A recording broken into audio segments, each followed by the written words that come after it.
اس سے پہلے سورہ بقرہ کی مختلف آیتوں کا خلاصہ اور تفسیر پیش کی گئی۔ ابھی اپنے سامنے جو آیت کریمہ یہاں سے دوسرے پارے کا آغاز بھی ہوتا ہے، اور اس آیت کریمہ کے نزول کا بیک گراؤنڈ کیا بنتا ہے، اس سے پہلے ایک تاریخی بات سننا ضروری ہے کہ اللہ تبارک و تعالیٰ نے حضرت آدم علیہ السلام سے لے کر کے حضرت موسیٰ علیہ السلام تک جتنے بھی پیغمبران اعظام اور ان کی امتیں آئیں، اللہ تبارک و تعالیٰ نے سب کا قبلہ خانہ کعبہ کو بنایا۔ سب نے خانہ کعبہ کی طرف رخ کر کے نمازیں پڑھیں۔ اس کے بعد حضرت موسیٰ علیہ السلام سے لے کر حضرت عیسیٰ علیہ السلام تک اللہ تبارک و تعالیٰ نے تمام انبیاء کرام کا قبلہ جو ہے مسجد اقصیٰ کو بنا دیا۔ سب لوگ اس کی طرف رخ کر کے نماز پڑھتے رہے، اور جب اللہ کے حبیب صلی اللہ علیہ وسلم جلوہ گر ہوئے تب اللہ تبارک و تعالیٰ نے انہیں حکم دیا وہ خانہ کعبہ کی طرف رخ کر کے نماز پڑھنے لگے۔ اور اس کے بعد جب ہجرت فرما کر حضور صلی اللہ علیہ وسلم مدینہ طیبہ آئے تو آنے کے بعد آقا علیہ السلام نے 16 مہینے یا 17 مہینے شک راوی آپ مسجد اقصیٰ کی طرف رخ کر کے نماز پڑھنے لگے، لیکن آپ کی قلبی اور دلی خواہش یہی رہی کہ نماز بلا شبہ ادھر پڑھتا ہوں میں، لیکن اگر خانہ کعبہ کو اللہ تبارک و تعالیٰ قبلہ بنا دیتا تو یہ بہتر رہتا۔ چنانچہ ایک دن حضور صلی اللہ علیہ وسلم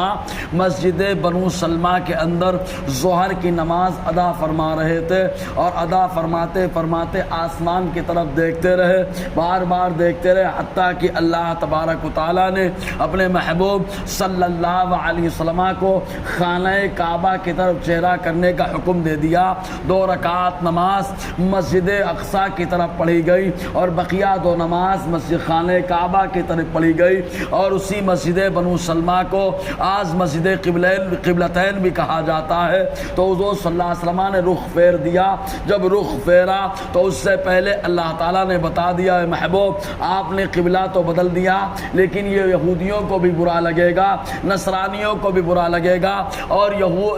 مشرکین اور کفار اس بیس پر مذاق اڑائیں گے۔ چنانچہ یہی ہوا، کوئی کفار اور مشرکین نے یہ کہنا شروع کر دیا کہ جو دین لے کر کے آئے ابھی ان کو اپنے دین کے بارے میں اطمینان نہ ہوا کہ کبھی جو ہے خانہ کعبہ کی طرف چہرہ کر کے نماز پڑھتے ہیں تو کبھی مسجد اقصیٰ کی طرف چہرہ کر کے نماز پڑھتے ہیں۔ اس طریقے سے کفار اور مشرکین نے مذاق اس وقت بھی اڑانا شروع کیا۔ آج بھی آپ سوشل میڈیا پہ دیکھیں گے تو بولیں گے مسلمان نماز کے تعلق سے کنفیوز ہے کہ کبھی ادھر رخ کرتا ہے مسجد اقصیٰ کی طرف اور کبھی خانہ کعبہ کی طرف۔ ان کو یہ نہیں معلوم کہ مسلمان اپنی طبیعت سے کچھ نہیں کرتا، مسلمان وہی کرتا ہے جو اللہ تعالیٰ کا حکم ہوتا ہے، اور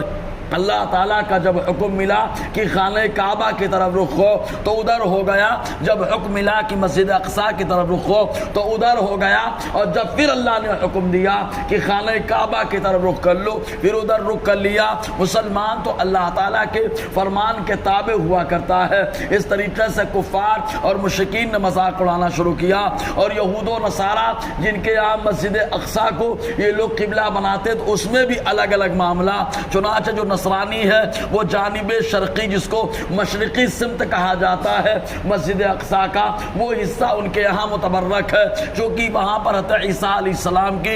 ولادت ہوئی تو وہ لوگ کہتے ہیں یہ ہمارا قبلہ ہے۔ اور جانب غربی یعنی مغربی جو سمت ہے اس کو یہود و نصارہ بہت اہمیت دیتے ہیں، اور وہ کہتے ہیں ہیکل سلیمانی یہیں پر ہے، یہ وہ دیوار ہے کہ اگر کوئی ہاتھ لگائے تو گناہ معاف ہو جاتے ہیں، تو وہ لوگ بڑی اہمیت دیتے ہیں۔ تو جب قبلہ بدلنے کا حکم ملا تو رب نے فرمایا اب بے وقوف قسم کے لوگ طرح طرح کے سوالات کرنے لگیں گے۔ اللہ تعالیٰ فرماتا ہے سیقول السفہاء من الناس، اب ان قریب کہیں گے بے وقوف قسم کے لوگ ما ولاہم، کس نے ان کو پھیر دیا، ان قبلتہم التی کانوا علیہا، ان کے اس قبلے سے جس پر یہ لوگ جمے رہے، یعنی مسجد اقصیٰ کی طرف نماز پڑھتے رہے تو کیوں خانہ کعبہ کی طرف رخ کر لیا؟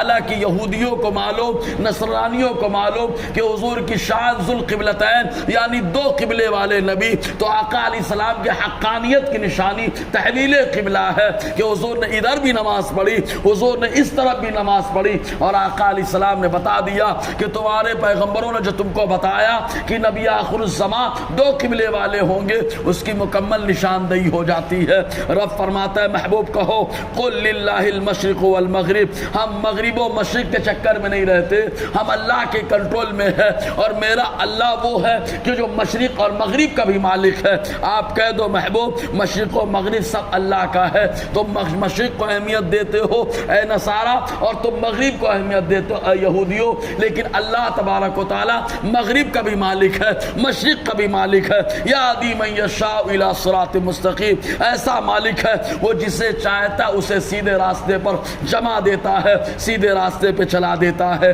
انشاءاللہ آگے اور گفتگو رہے گی۔ اللہ تعالی ہم سب کو فیضان قرآن، برکات قرآن سے مالا مال